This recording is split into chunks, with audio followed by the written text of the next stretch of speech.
guys, SwansAwayDays here, back again for another video, and this time it's a series which I enjoy doing, and make sure you go and check out the other videos I've been doing on it. Reviewing Swansea City games in a month. Now, I'll be talking quite a lot in this video of quite a few defeats, a few wins and a few draws really. It was quite a weird month really. We won 2 games, we drew 2 games, and we also lost 2 games. So obviously it was 6 games, so we picked up 8 points out of a possible, let me do my maths quickly, 18 I believe, I hope that's right. So we're in the worst, but without fixtures we really should have been doing better. Drawing to the likes of Barnsley, drawing against Barnsley, drawing against Blackburn. Not the best results in the world, but in this video I'm going to talk a bit more in depth about the game and what I thought of it. Start off the month against top of the table West Brom. We got absolutely battered by the Baggies, as I titled my vlog. It was West Brom 5, Swansea 1, and we were dreadful.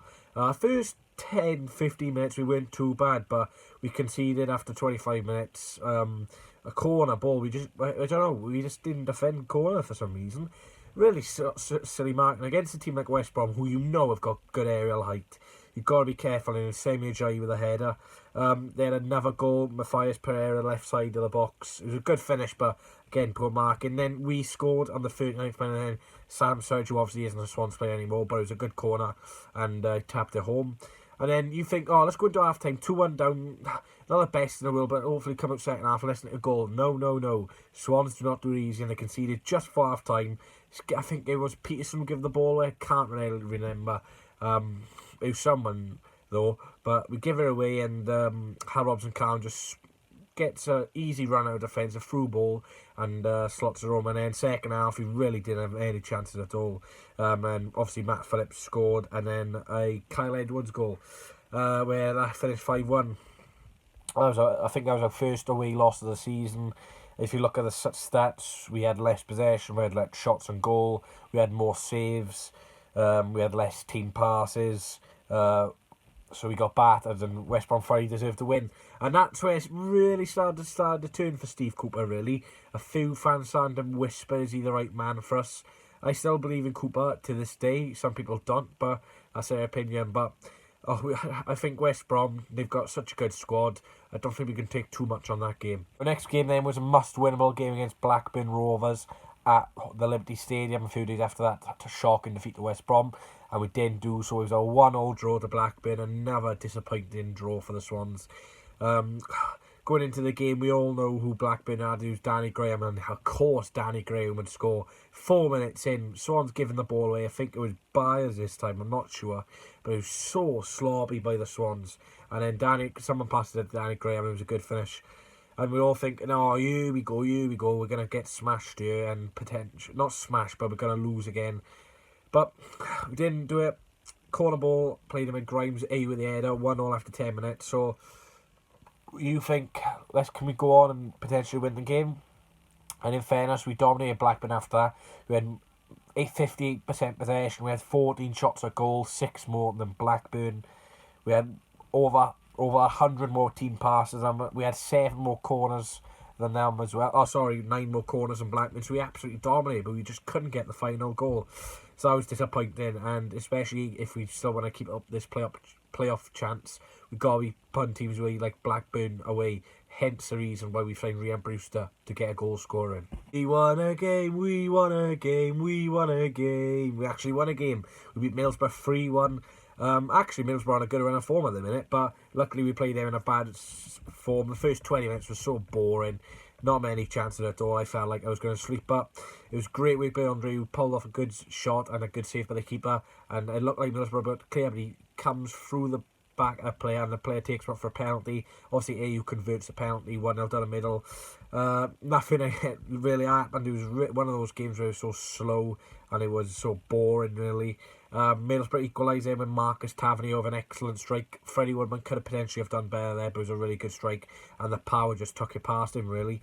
I think Middlesbrough were down to 10 men before we scored a second, I believe. They had a red card. Deserved red card for Marcus Brown, really, over the top of the ball. You can't really complain with that. Andreu second goal, I think it was Kyle Norton's ball, I believe. It's so far back I can't remember, but it was an excellent finish by you. I think it was about 10 yards out. Definitely in the box, but again, the power beat the keeper. 2 minutes later, we get a third, and that's what we want to see, such convicting the game off, sealing it. And that's exactly what Sam Surridge did. An excellent ball by Grimes to Jake Bidwell, who actually won a header, who didn't actually pass it back to our keeper, who didn't make a mistake. Sorry, Bidwell, to say it. But good header by, well, winning header. It was a good finish by Sam Surridge. And I sealed the game. Obviously, Middlesbrough had another red card then to go down to 9 men, and they couldn't really complain with that. It was a shocking elbow pie batty back there. No clue what he was doing, but I take the 3 points. We won another game. We won back-to-back games. We beat Luton then on the next Saturday. Another good win where we absolutely dominated Luton.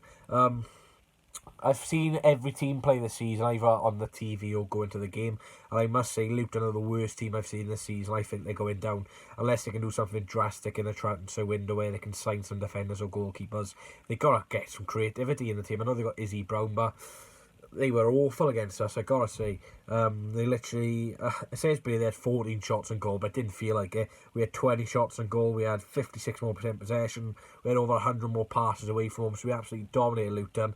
And in fairness, again, didn't really take our chances. There's some excellent chances in the first half. Boa Bassam narrowly hit it wide from a corner.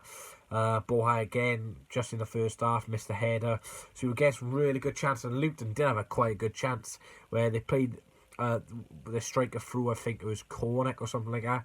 Woodman comes out, completely misses the ball, and he had an open net and he decided to pass instead of shoot in. And that's potentially what could cost Luton this season, the lack of chances. But for the Swans' point of view, it was a very deserved win where Jay Fulton comes on. It's a cross, bit of a lucky cross deflected, but I think we needed that luck really because we deserved it. And now obviously Andreu open it and obviously Chester in to send the away end into eruption. If you haven't checked out that vlog, do it because that's a class vlog where I got Selena's shirt as well. So I really enjoyed that day, but we definitely deserved the win. But shame we couldn't carry on at Griffin Park. Like I said, shame we couldn't carry on at Griffin Park because we got absolutely dominated by Brentford. They're a very good footballing side. I'd like to say they're the best team I've seen this season so far. It's just the fact, can they improve their away form, as it's not been as good as their home form. But with their front three, Mbumu, something like that, Watkins and Benrahma, that is unreal. The pace, the trickery they've got is amazing. They've got some solid defenders, Pontons, Janssen in goal. They've got a good midfield as well. So they showed how good they were because they convincingly beat us 3-1. Didn't really help ourselves. Again, 20th minute, you wouldn't guess who it was. Another corner. It was a corner ball, failed to clear, and Brian Mbumu with the header.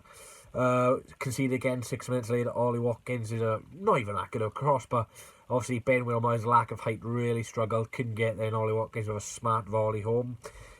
Didn't really create many more chances after that until the 65th minute where Andreu got one back for the Swans. It was can't say the word. It was let's just say it was a long shot by Selena. Raya actually didn't catch it, he spilt it, and obviously it didn't look like he was going to get there, but his determination and power got there, and he tapped it home. 2-1 the next 5 to 7 minutes. The atmosphere was brilliant. We were getting some good chances, but it was all over in the 88th minute where Brentford made their 3-1 and Ollie Watkins. Shocking marking by the Swans. Literally no one was picking him up and no one could keep up with him. Like I said, the danger and pace of Brentford was frightening, and they deserve those 3 points. Now, what a game, not just to end 2019, but to end the decade. Swansea 0, Barnsley 0. What a game to end the decade. Now, I know I'm sounding like a bloody out of breath running or something, but it was really poor, so slow. Strange team selection as well, really. Obviously, this was Sam Surridge's last game. It was a weird team, really, I gotta say. Boha didn't play. Boha didn't even come on. Routledge came on instead of Boha, so that was really interesting. And it didn't work, did it? Barnsley had a few good chances. There were a couple of offside goals in this game, but Barnsley had probably the best chance of the match. It was a good low delivery, and their player, I can't remember who it was, but he missed from about 2 yards and hit the post. So that was a really poor miss by the Barnsley. I think he was a defender. I think it's that guy. I'm sure he's an African defender, but he should have scored. But he's a very good player. I think he'll be going I think he'll be going away from Barnsley, in fairness. No disrespect to Barnsley, but he's a bit too good for them, in my opinion, of course. But way to end the decade. Really should have won that game. Some frustrating games in December, especially drawing to Blackburn and Barnsley. Watching, make sure you hit the like, comment, subscribe. If any of you don't know, there's like a playlist button on YouTube where you can watch my videos. So I've created a match vlogs playlist, a match preview playlist, reviews, Swansea City playlists, and I think there's a live stream playlist as well. So make sure you go and check them out. Instead of just finding your best vlog, you can just watch all my vlogs this season so far. Appreciate all the support. It's been doing class. Nearly on 1,800 subscribers, which is crazy, really. Going quite good. Cardiff away this weekend. Oof, just wait until my build-up and match preview, so that should be good. I think they're my next couple of videos on my channel, so make sure you watch them, because I'm going to be passionate and I'm going to be fired up for that game. If I'm fired up, I hope the players are, because the fans definitely will be. But I'm getting a bit onto it already, so hopefully you enjoy this video. Make sure you leave a like, comment, subscribe. I need one more chance. Oh, baby, let me show you. I need one more chance. Oh.